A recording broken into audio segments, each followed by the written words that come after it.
4, 3, 2, 1. Cue music. This is Movies First with Alex First.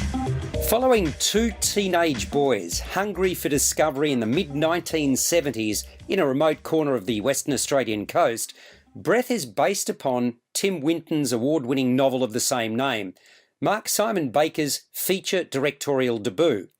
Pikelet, played by Samson Coulter, and Looney, Ben Spence, stand poised on the edge of young adulthood. The two, aged 13 and 14, are constant companions and fellow adventurers, but their home lives and personalities differ in crucial ways.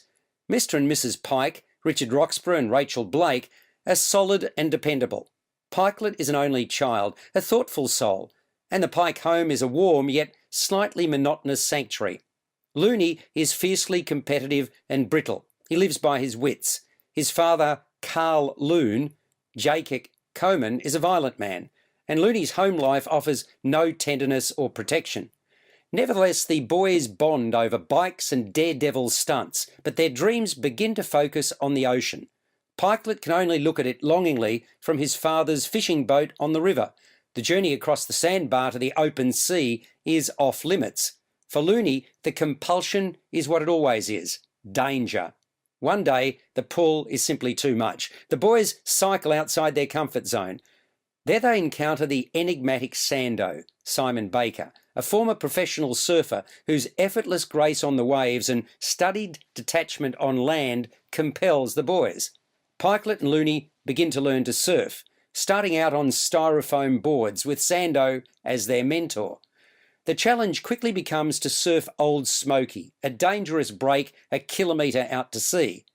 Pikelet and Looney's lives increasingly centre around Sando, his combi, his house, and most importantly, his role as guru.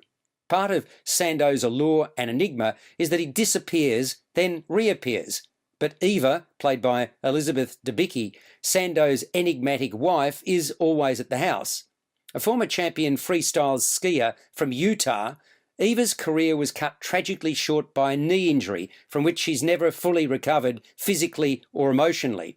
You're listening to Movies First. For more, like us on Facebook and follow us on Twitter. Beautifully shot by Martin Dean with water cinematography by Rick Rafisi, this Australian coming-of-age story unfortunately really drags its heels. It takes seemingly forever for something of consequence to happen as the film navigates the relationship between the key character and his parents, his best mate, his surfer mentor's wife, his first girlfriend and the ocean, not to overlook his sense of self. I reckon an hour must have gone by before Breath reaches a dramatic crossroad. In the meantime, we're introduced to the key characters. We see magnificent scenery and plenty of waves. Oh yeah, and a bit of surfing. Just because the slow build-up may work in a book doesn't mean it will on the big screen. On that platform, the story is stretched out ad nauseum.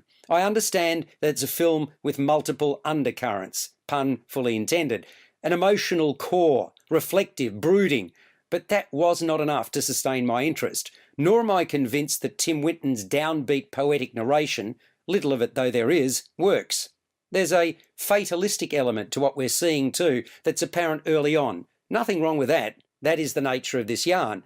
I understand there'll be those who will be effusive in their praise for Breath, who may marvel at its insights into the time and the relationship surfers have with waves, but I just don't happen to be one of them. Yes, I like that a lot was left unsaid, but what was said could have been done in 90 minutes, not the best part of 2 hours. It's called Breath, scores 5.5, possibly a 6 out of 10. You've been listening to Movies First with Alex First. Subscribe to the full podcast at Audioboom, Stitcher and iTunes, or your favourite podcast distributor. This has been another quality podcast production from Bytes.com.